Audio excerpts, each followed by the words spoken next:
Haleluya. Apapun yang terjadi, Yesus Kristus tetap Tuhan di atas segala Tuhan dan Raja di atas segala Raja, karena tidak ada nama lain di bawah kolong langit ini yang diberikan kepada manusia yang olehnya kita dapat diselamatkan. Amin. Kita melanjutkan pembahasan mengenai sibuk membangun rumah Tuhan sesuai kitab Hagai dan kitab Esra. Pembangunan rumah itu akhirnya mengalami tantangan. Seperti yang bangsa Israel alami, hidup orang percaya dalam membangun kerohanian pun akan mengalami banyak masalah, banyak tantangan. Tetapi akhirnya selesai. Kita lihat di Esra 6 ayatnya yang ke-14-15. Para tua-tua orang Yahudi melanjutkan pembangunan itu dengan lancar, digerakkan oleh nubuat Nabi Hagai dan Nabi Zakaria bin Ido.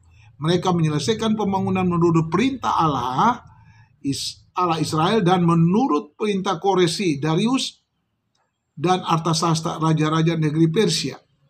Maka selesai rumah itu pada hari yang ketiga bulan Adar, yakni pada tahun yang ke-6 zaman pemerintahan Raja Darius.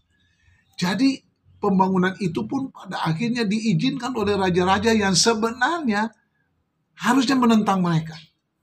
Jadi kalau kita mengalami di negara Indonesia yang mungkin mengalami banyak tantangan, karena izin mendapat rumah ibadah itu dipersulit dan macam-macam, tetaplah berdoa, tetaplah menanyakan Tuhan, menantikan Tuhan, dan pasti ada jalan keluar. Pasti ada jalan keluar. Sudah terbukti ada banyak rumah ibadah yang dilarang, pada akhirnya diizinkan juga. Nah, kita akan melanjutkan ke bagian yang keempat. Dari pembangunan rumah Tuhan ini, rombongan orang Yahudi pertama yang kembali ke Yerusalem meletakkan dasar bait suci yang baru di tengah-tengah kegembiraan dan harapan besar. Esra 3 ayat 8 sampai ke ayat 10. Yang kelima, akan tetapi tidak lama kemudian orang Samaria dan tetangga lainnya menentang rencana pembangunan itu.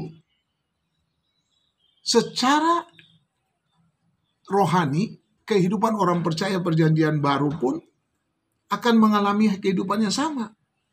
Waktu kita membangun kehidupan rohani kita, baca Alkitab, berdoa, dan merenungkan firman Tuhan, menyanyi, menyembah, bersaksi untuk menangkan jiwa, kita akan mengalami banyak tantangan.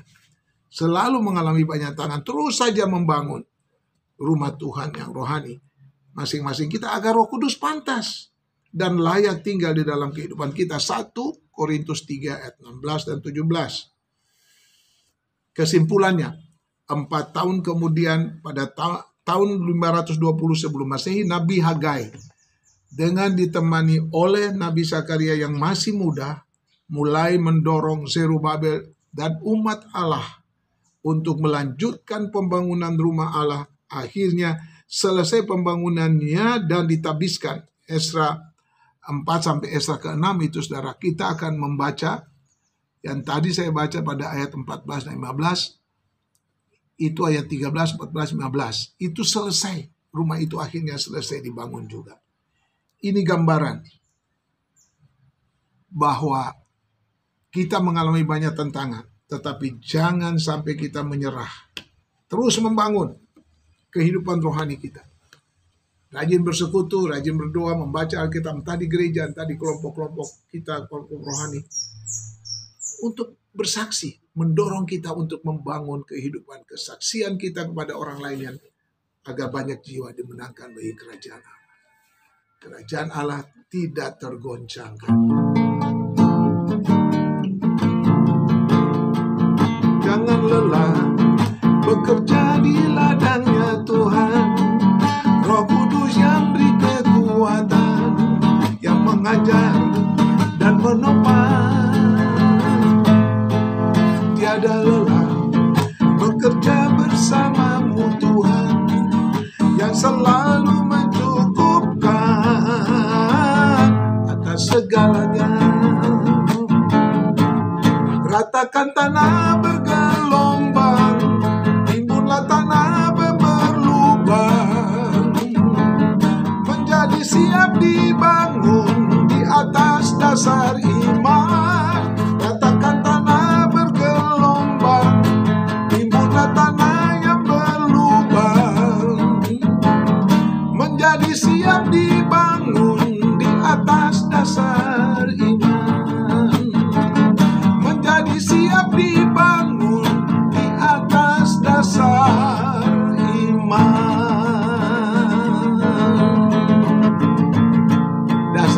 kita adalah firman Tuhan. Jadi jangan sedikit pun goyah. Tetap membangun dan terus membangun.